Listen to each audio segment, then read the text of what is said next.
আমি ৰাইজেই হাত জোকাৰি এই ৰাস্তা বনাবলৈ আজি আৰম্ভ কৰিছো।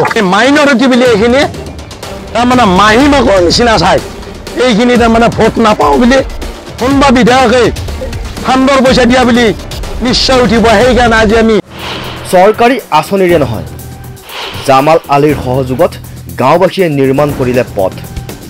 আচলতে কোন হয় জামাল আলী? চৰকাৰে কৰিব নোৱাৰা কাম ৰাইজে কৰি দেখুৱালে। কামৰূপ নলবাৰী সীমান্তৰ বুৰবুৰী গাঁৱত দুখনকৈ জিলাৰ ৰাইজে মেৰামতি কৰিলে নিজ হকতা বুৰবুৰী পথ। পথ নিৰ্মাণৰ বাবে ব্যক্তিগতভাৱে আৰ্থিক সাহায্য আগবঢ়ালে দুদতীয়া গাঁৱৰ প্ৰাক্তন গাঁও সদস্য জামাল আলীয়ে। জামাল আলীৰ সহযোগত কামৰূপৰ দুদতীয়া গাঁৱৰ আৰু নলবাৰীৰ বুৰবুৰী গাঁৱৰ শিশু মহিলাসহ বহু লোক ওলাই আহিল পথ নিৰ্মাণৰ বাবে। যাতায়াতৰ সমস্যা জুৰুলা দুয়োখন গাঁৱৰ ৰাইজে দিনে নিশাই শ্ৰমদান কৰি যাতায়াতৰ বাবে প্ৰায় 2 কিলোমিটাৰ দৈৰ্ঘ্যৰ পথটি নিৰ্মাণ কৰি উলিয়ালে। যাতায়াতৰ নামত দুৰ্ভোগ ভুগি অহা লোকসকলে জহি খহি যোৱা পথটো নিৰ্মাণ কৰি উলিওৱাৰ পিছত আনন্দত উৎফুল্লিত হৈ পৰে।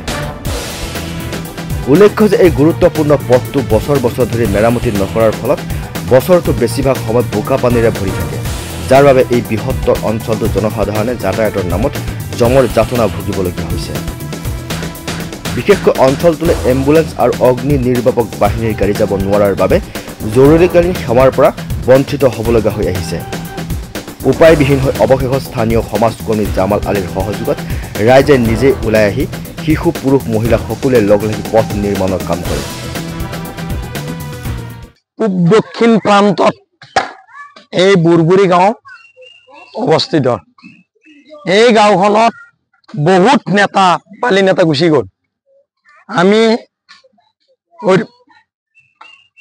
MP ৰমেন ডেকাক জিকালো, দিলীপ শইকীয়াক জিকালো, কোনো ধৰণৰ আমাৰ ইয়াত উন্নতিৰ ফলত বা ৰাইজৰ উন্নয়নমূলক কাম হোৱা নাই।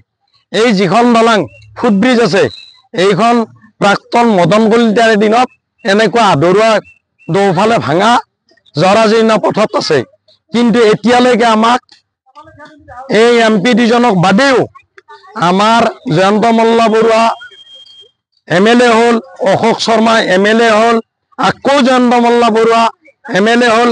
কিন্তু আমাৰ বুৰবুৰী এই মাইনৰিটি বুলি এইখিনি তাৰমানে মাহী মাকৰ নিচিনা চাই এইখিনি তাৰমানে ভোট নাপাওঁ বুলি যে A কেটেগৰী আৰু B কেটেগৰী C কেটেগৰী ভাগ কৰি হোৱা জেগাত তাৰমানে আমাৰ আঁচনি পেলাক আমি মাইনৰিটি ফালত তাৰমানে আমি ভোট নাপাওঁ, সেই ক্ষেত্ৰত তাত পেলাব নালাগে। একোৱা দুখীয়া পৰিয়ালৰ লোক মৎস্যজীৱী আৰু দিন হাজিৰা কৰা মানুহ, কিন্তু 200 টকাকৈ পাৰ ঘৰ 200 টকাকৈ তুলি আমি ৰাইজে শ্ৰমদান কৰি আজি এই দলংখনৰ পৰা এই আমাৰ গড়াল মাৰি ৰাইজৰ ফালৰ পৰা আমি ৰাস্তা বান্ধিবলৈ লৈছো। গোটেইখিনি ৰাইজে লগ হৈ গাঁঠিৰ ধন খৰচ কৰি যোনে যি পাৰে 200-500 লগ লগাই আমি কিছু সংখ্যক টকা সংগ্ৰহ কৰি ৰাইজৰ সহযোগত আমি এই পথটো আমি নিৰ্মাণ কৰিছোঁ। আৰু এটা কথা আমি ক'ব বিচাৰিছোঁ যে এই গাঁওখনৰ দাঁতিকাষৰীয়া অঞ্চলত আমাৰ ডক্টৰ হিমন্ত বিশ্ব শৰ্মা মুখ্যমন্ত্ৰী, তেখেতৰ লাতিমা গাঁৱৰ কাষতে আমাৰ এই গাঁওখন অৱস্থিত। কিন্তু আজি প্ৰায় 2টা কাৰ্যকাল গুজৰি গ'ল, কিন্তু কোনো এখন চৰকাৰে আমাৰ এই গাঁওখনত পিঠি দি আছে। গতিকে আমি এটা কথা অনুৰোধ কৰিবলগীয়া কথা নাই। পথ নিৰ্মাণ সম্পূৰ্ণ কৰাৰ পিছতে সংবাদ মাধ্যমৰ জৰিয়তে চৰকাৰৰ বিৰুদ্ধে ক্ষোভ উজাৰে। অতি শীঘ্ৰে পথটি পকীকৰণ কৰি যাতায়াত ব্যৱস্থা সুচল কৰি তুলিবলৈ অঞ্চলবাসীয়ে দাবী জনাইছে চৰকাৰ প্ৰশাসনক। ৰঙিয়াৰ পৰা হেমেন কলিতাৰ ৰিপৰ্ট, মাই নিউজ এনি।